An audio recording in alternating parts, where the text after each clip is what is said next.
think at this outset, I would like to thank Emcure and Dr. Sampath for giving the opportunity to talk to all. And I'm quite delighted to have listened to Dr. Edwin, Dr. Jacob, and Dr. Sundar. So quickly, I think I'm the tail end of this show. So I'll quickly take you to the rituximab use in SLE and vasculitis. Ilangovan, it is the tail-enders who are really useful in India. Today, the tail-enders only lifted India up. So don't feel dejected that tail-ender. Go ahead. Yeah, thank you, sir. Thank you for that. So rituximab in SLE, first is SLE, the more common one than the vasculitis. And the rituximab has been used by many in refractory lupus nephritis. And there are many anecdotal reports like this one, which showed that in a single center, not only the disease activity, but also proteinuria, the hematuria, microscopic hematuria, and also kidney function, all improved with rituximab. So there are innumerable number of studies published, all which clearly showed benefit or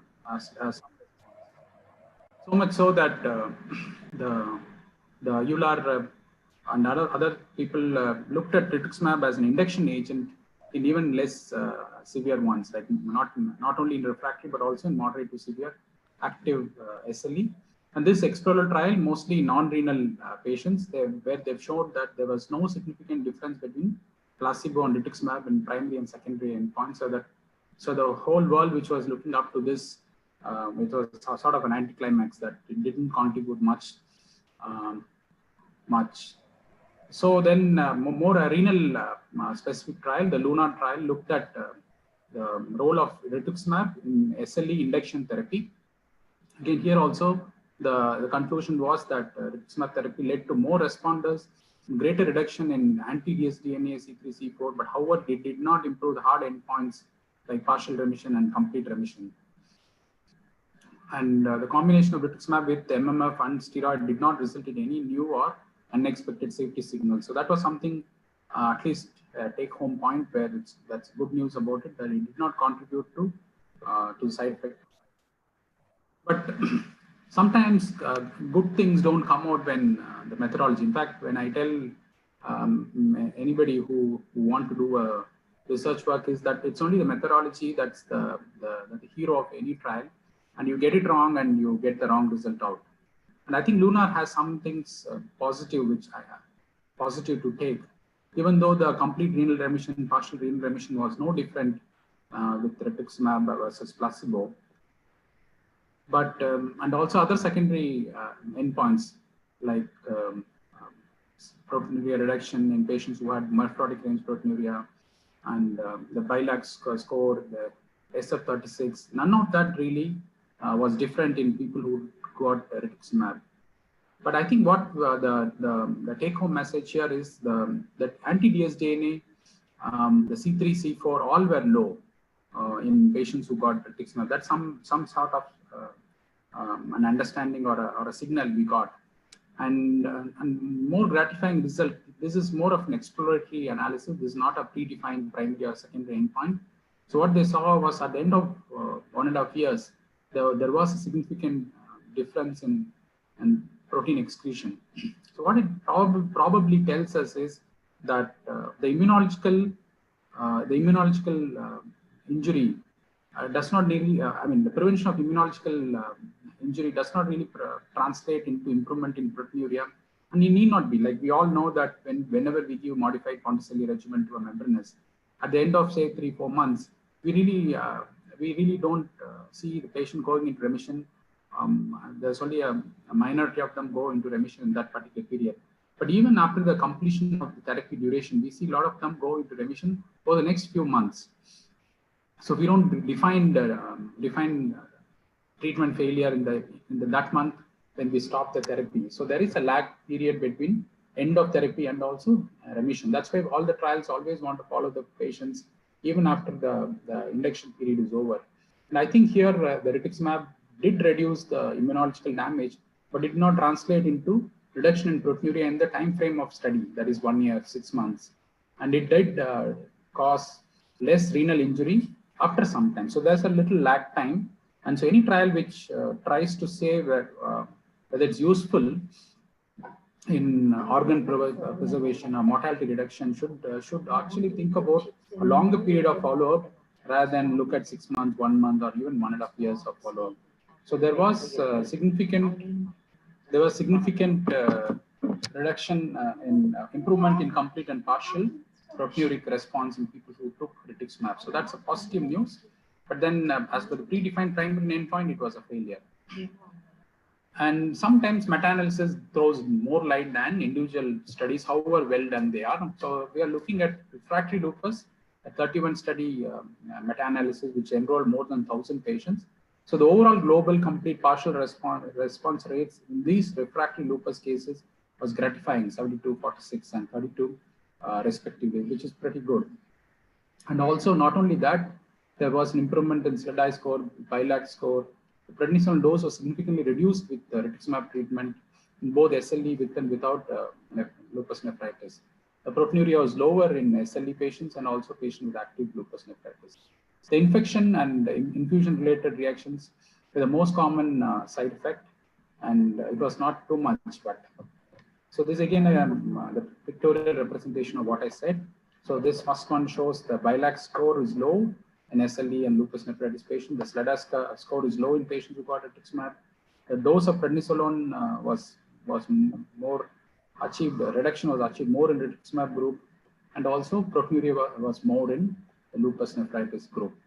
So summarizing, the Rituximab use in SLE is it is of some use in patients with refractory lupus, and we should not forget Rituximab as a therapeutic option.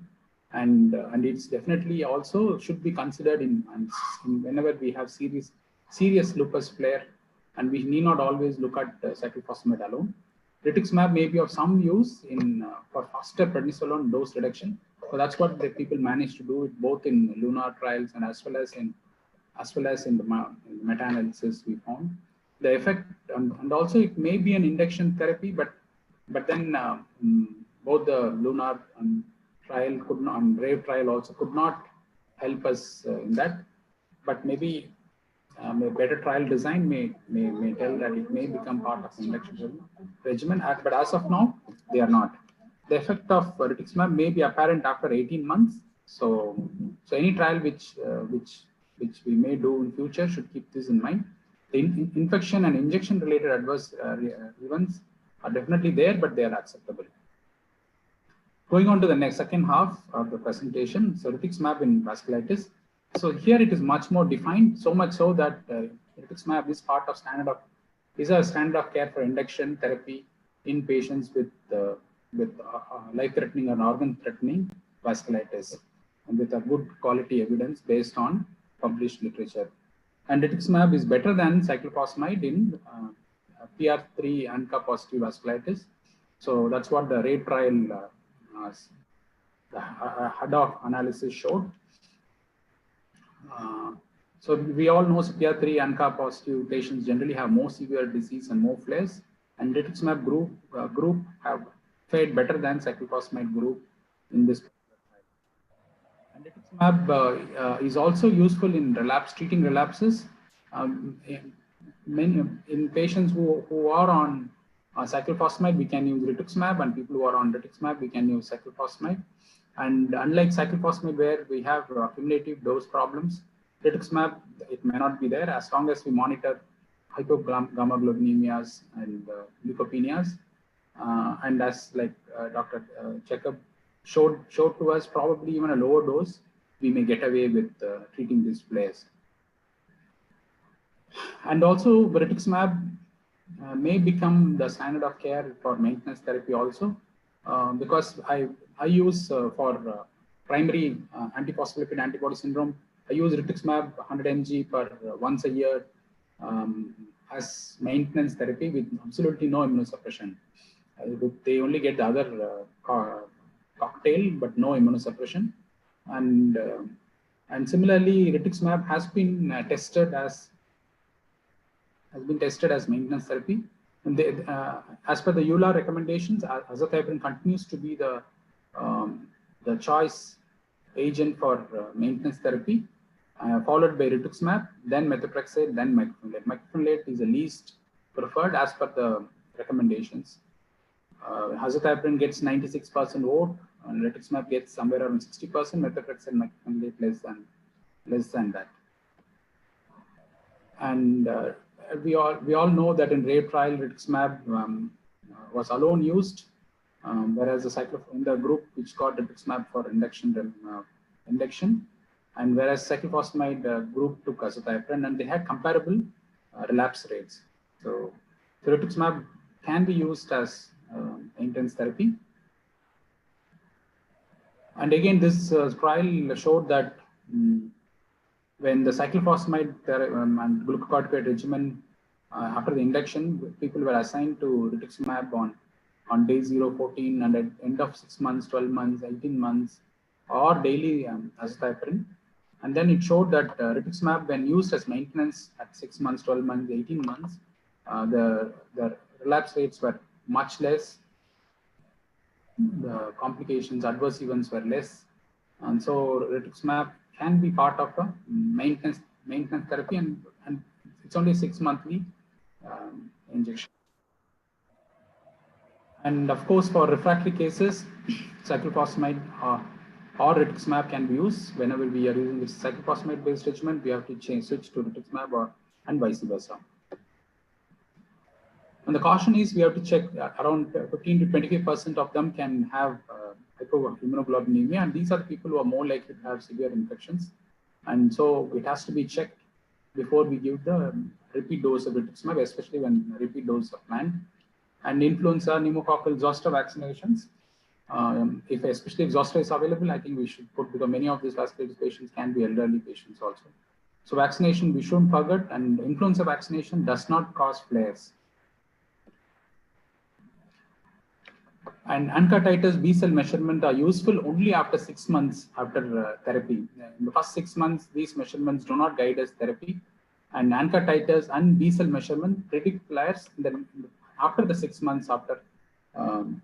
So during the initial period, this monitoring titers or the B-cell measurements do not contribute or do not predict flares.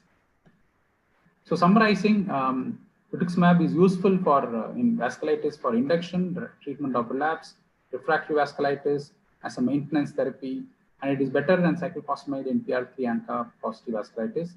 ANCA titers and B-cell measurement useful only after 6 months after therapy. Monitoring for hypoglobulinemia before rituximab dose is good practice, and don't forget to vaccinate and mitigate the CVD risk in these patients. Thank you.